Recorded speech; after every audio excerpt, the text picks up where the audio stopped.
With about 37 days until the inauguration of the Biden-Harris administration, but who's counting? What are early suggestions about the federal agencies that the incoming administration should be mindful of? How can all future administration guarantee an equipped, ready, and motivated workforce for the country and for the future? And how can the government become more competitive with the private sector or other options out there for long-term career paths? As former government executives, our next guest can provide guidance on these questions and more.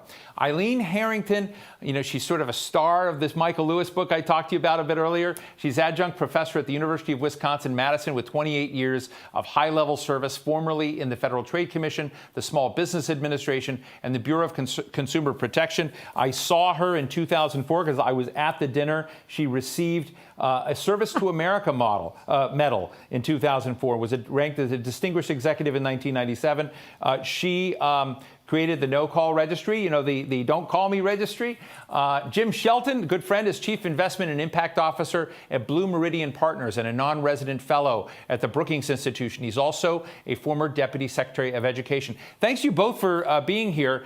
Eileen, let me just start with you because as I've been telling people, I read the Michael Lewis book, The Fifth Risk, about 3 years too late, right? I was, it was on my pile, finally read it. I said, okay, now I understand what's going on. The assault on experts, essentially the politicization of parts of government that traditionally were not there.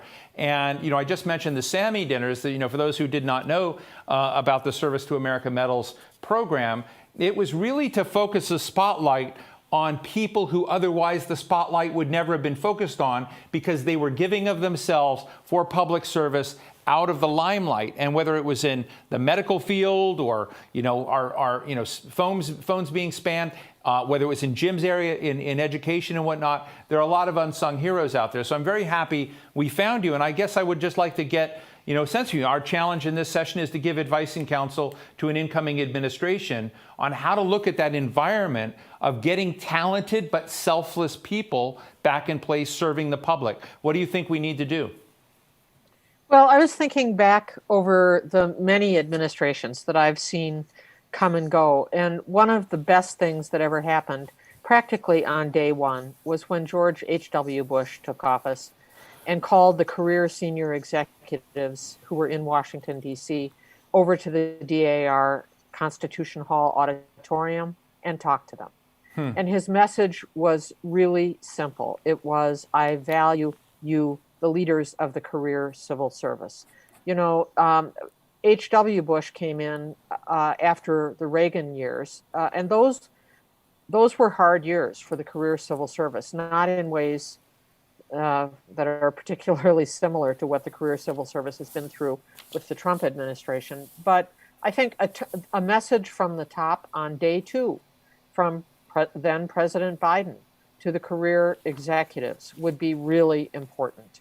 I support the career civil service should be the message. I think some other things that a new administration could do right off the bat would be to encourage agencies to resume training for their career staff. A lot of that got put on hold during the Trump administration, particularly the kind of training for mid-level managers that the Partnership for Public Service supports in DC. That is a gem of an organization that my sense is has been really kept at a distance during the Trump administration. They ought to be brought back in.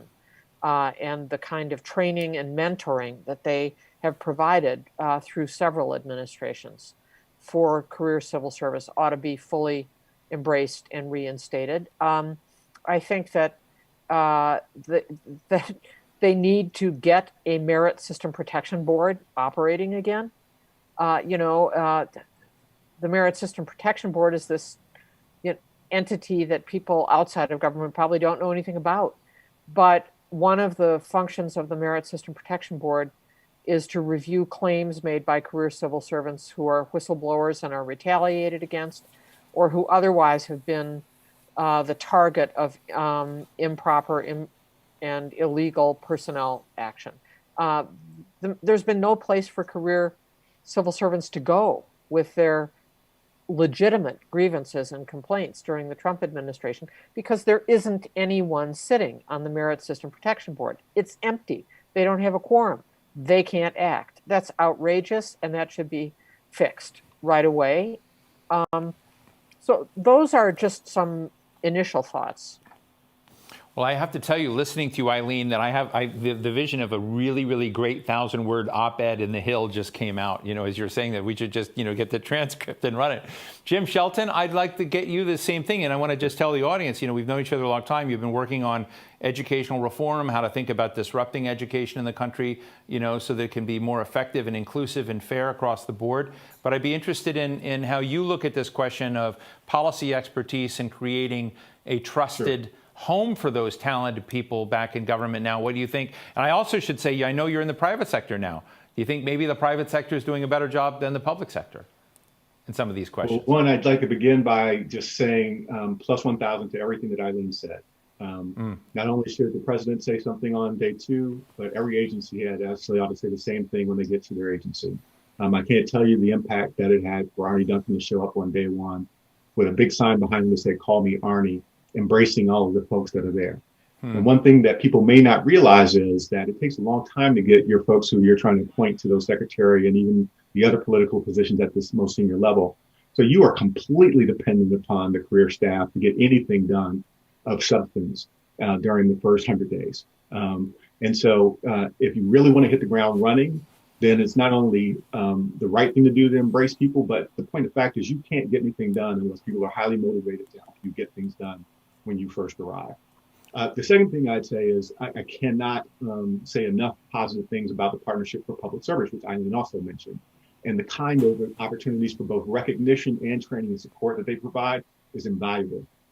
The opportunity to embrace them, have them lean in and identify and support both regular folks in terms of their leadership and management, but also help you identify those rising stars and figure out how you position them well to continue to do that work and build on their prior work.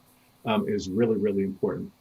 The third thing I'd say right now is that we have actually lost the luster of government service in a lot of different ways. It's not always been actually heralded as something that was a part of what people consider going into career government service, was not a part of what people lifted up as the really exciting work of actually doing the work of serving your country.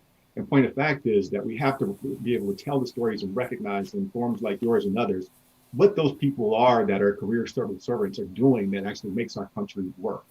And the last thing I'll emphasize is that there are programs like the Presidential Management Fellows and things like that, which are great on-ramps for talented young people into the service. And especially while we have an aging career service corps, it's really important to expand that pool, to diversify that pool, and to get them broad experiences across government. In particular, when the economy is soft, there's an opportunity for very little money in the grand scheme of things to really ramp up the amount of talent we'll bring into government service and give them the kind of exposure that lets them see the various different ways there are to actually improve the people's lives in this country and improve the way their government works for the people. Well, thank you, Jim. Let me ask you both. And I know Jim is always seeing young people, but Eileen, I assume you're teaching people at University of Wisconsin, University of Arizona. What's the temperature of young people today in thinking about government service? Do they see what's happened and think, wow, maybe not the right course for me? I know, and I do a lot in the foreign policy, national security area. I know it's made a definite dent in the direction, not of everyone, but of a lot of people who said, they might have become foreign service officers or intelligence officers at an early age, and they're making other choices right now just because they look at it as a toxic zone. But I'm just interested in whether or not you're encouraging them, what their temperature is on looking at that as a possibility, and same thing to Jim, because I know he deals with so many young people as well. I'm certainly encouraging my students to consider public service at the federal or state or local level, and I think they really want to, many of them.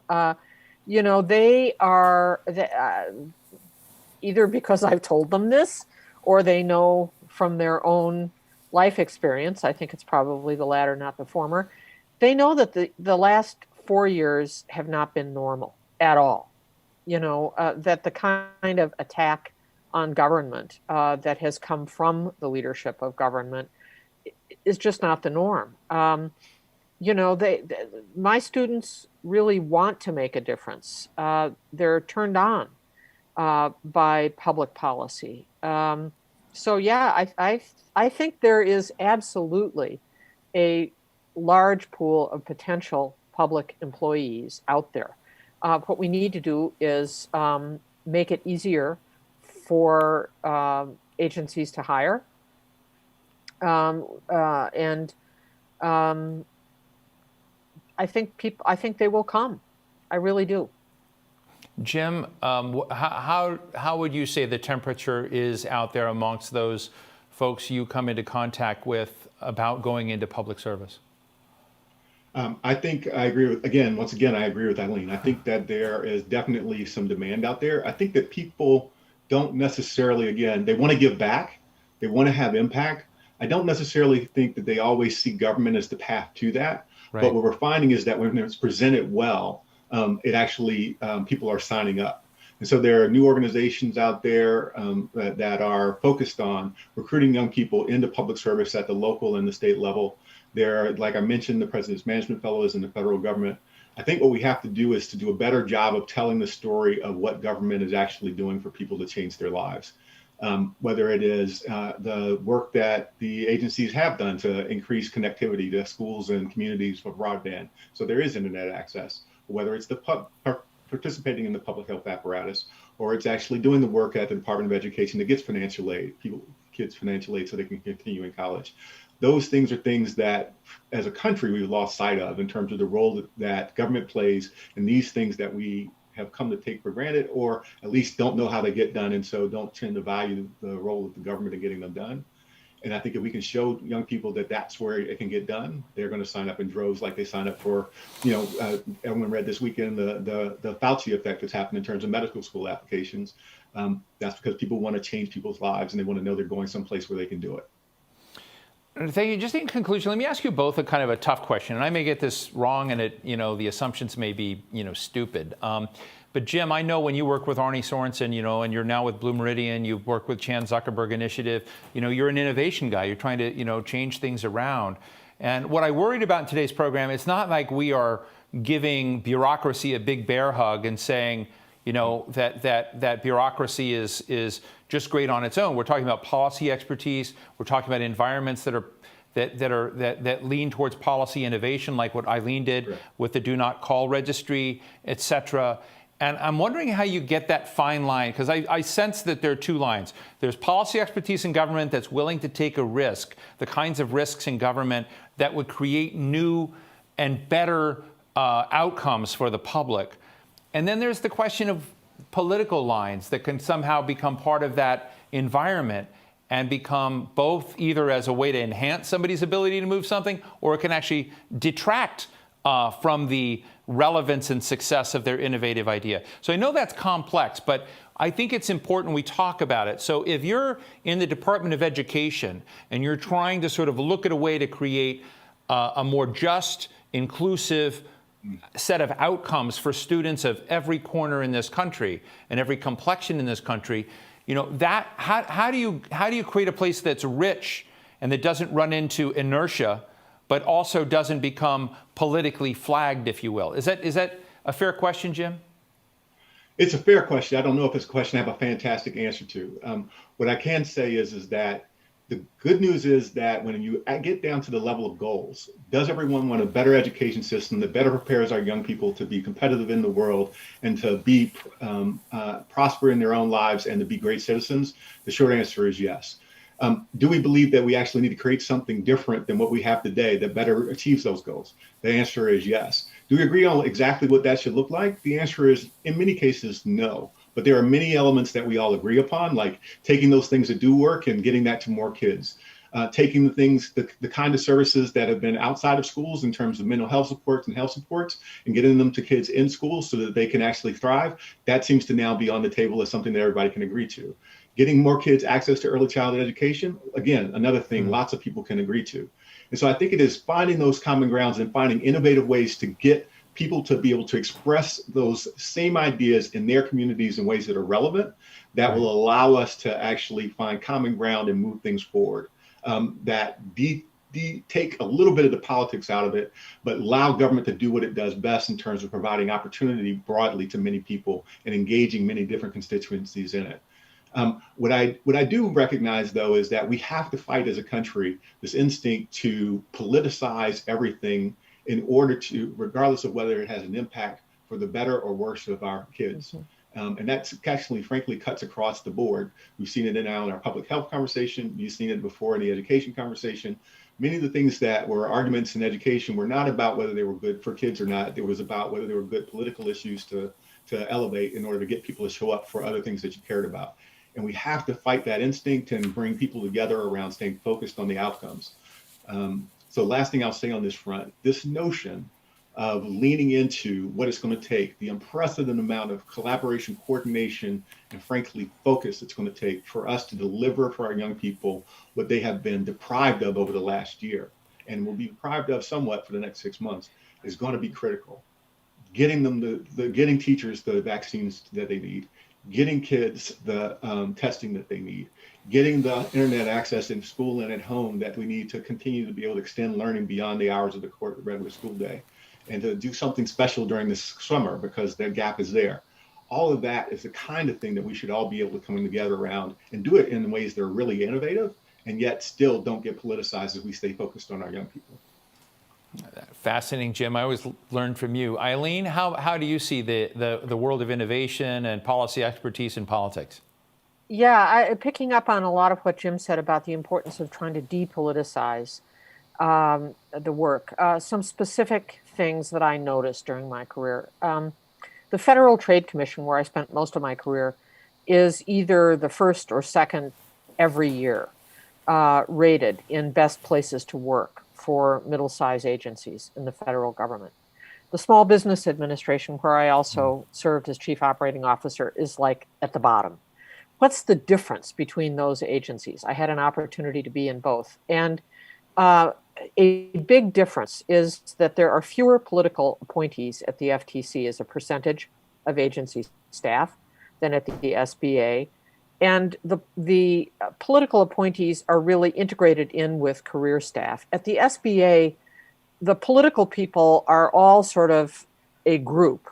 And I think that this is true in a lot of cabinet agencies. They kind of arrive and they're in their C-suite offices. And they come and they go. And when they arrive, they often arrive with the notion that things are really bad and we are here to fix it. And, the truth is that if there are good career people in an agency, there are good policy ideas held by those people. And they've been thinking about it and working on it. Do not call was an idea that I had worked on for a while. And we had a new chair, a new political appointed chair, who I actually knew, and I knew what their concerns were and was able to say, look, if you want to do something in the privacy realm that actually matters to people and move away from where the last administration was on privacy, here's what you could do. And they had the good judgment to talk to people like me about things that they might do rather than coming in with the notion that the people working there really didn't know much. And so the job of the political people was to, figure it all out from scratch. I think that is a way to depoliticize. It is for the political leadership to come in and listen very carefully and with sincerity to what the career people have been doing and thinking and have seen, and lay out the broad goals. If the broad goal is to really give, using Jim's example, give the kids of the country what they most need now, having been deprived for over a year by the time they get back to school of what, of good educational opportunity. What do the people, the career people at the Department of Education think might help?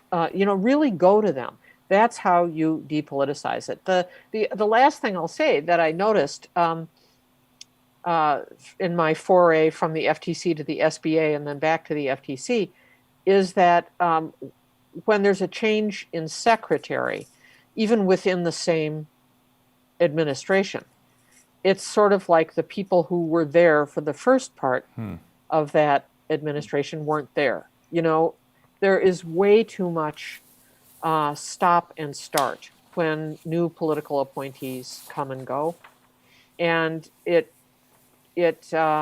discourages innovation for sure, Right.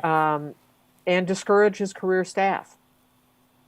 Well, I think this is something we're going to be wrestling with as a country for a long time. I really want to thank Jim Shelton. It's always great to see you and hear you with Blue Meridian Strategies. He's always working on how to make this country fairer and fill in all the corners, and I really appreciate what he does. Former Deputy Secretary of Education, Eileen Harrington, Adjunct Professor at University of Wisconsin-Madison, creator of the Do Not Call Registry we all owe you, former Acting Director of the Bureau of Consumer Protection at the Federal Trade Commission, and I did not know, the Chief Operating Officer of the Small Business Administration. Thank you both for your service and for sharing with us your candid thoughts about how to get this equation right. I hope the new administration is listening to both of you. Thank you very much. Eileen, send me that. I'm going to take those words, turn it into an op-ed for us. Thank you both for joining us. Thanks much. Take care. Take care.